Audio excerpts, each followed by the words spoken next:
Ever wonder what the real difference is between an industry that's just booming, a total gold mine, and one that's, well, a business graveyard?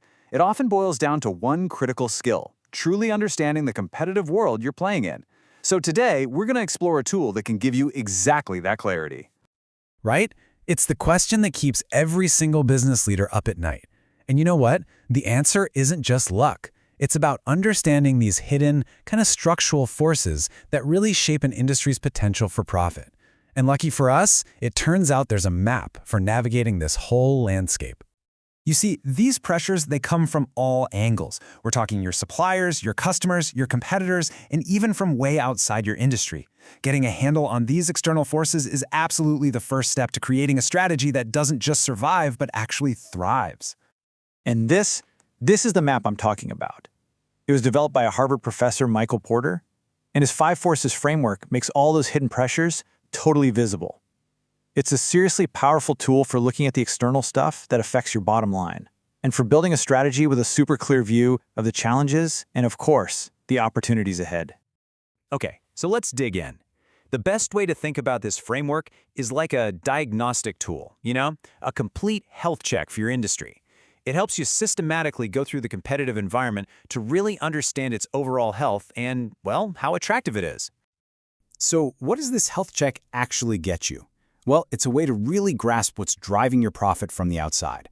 You get to size up everyone, from your competitors to your customers. You can spot those sneaky hidden threats like substitutes, and ultimately, you can build a much smarter, more resilient business strategy because you know where the real risks and opportunities are hiding. All right, let's kick things off with the first force, the threat of new entrants. This one is all about how easy it is for a new company to just show up and start competing with you. I mean, if the door is wide open, you can bet you're going to have more competition, which almost always drives prices and your profits down. So how do you actually measure this threat?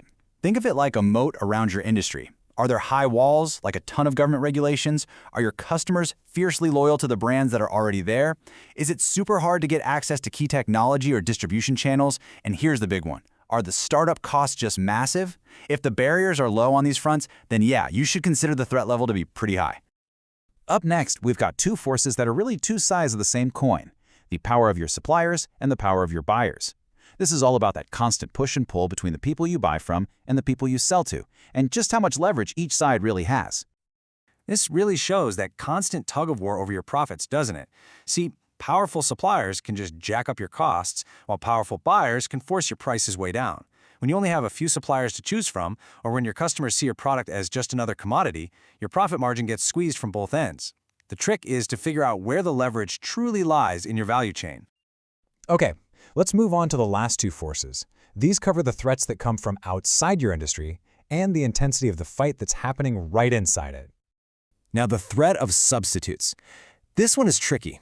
We're not talking about your direct competitor's product here. No, we're talking about a totally different solution that could make what your industry offers completely obsolete. Think about how smartphones basically substituted digital cameras. This kind of threat often comes from way outside your traditional competitive landscape. So how do you even spot these things? Well, it really comes down to the price-to-performance ratio. If some other solution offers a similar, or even worse, a better result for less money, your industry is super vulnerable. This is exactly why you can't just watch your direct competitors. You have to keep an eye on those big technological shifts that could create a substitute that just pops up out of nowhere. And finally, we get to the force that everybody knows best, the intensity of rivalry. This is the daily trench warfare, right? The head-to-head battle for market share against all your known competitors. So, rivalry really heats up under certain conditions. When you've got a ton of similar competitors all fighting for the same customers, the battle gets fierce.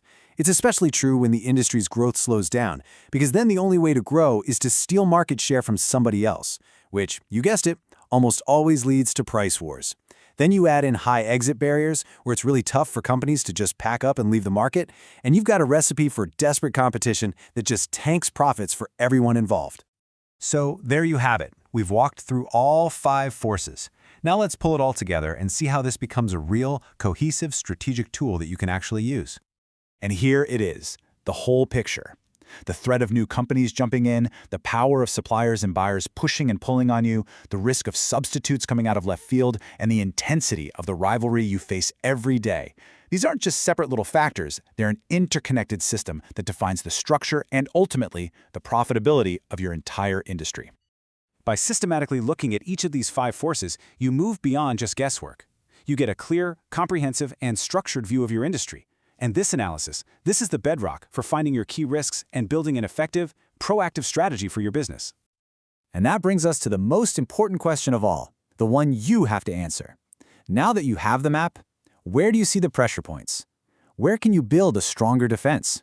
And most importantly, after analyzing all 5 of these forces, where is your single greatest opportunity to compete and to win?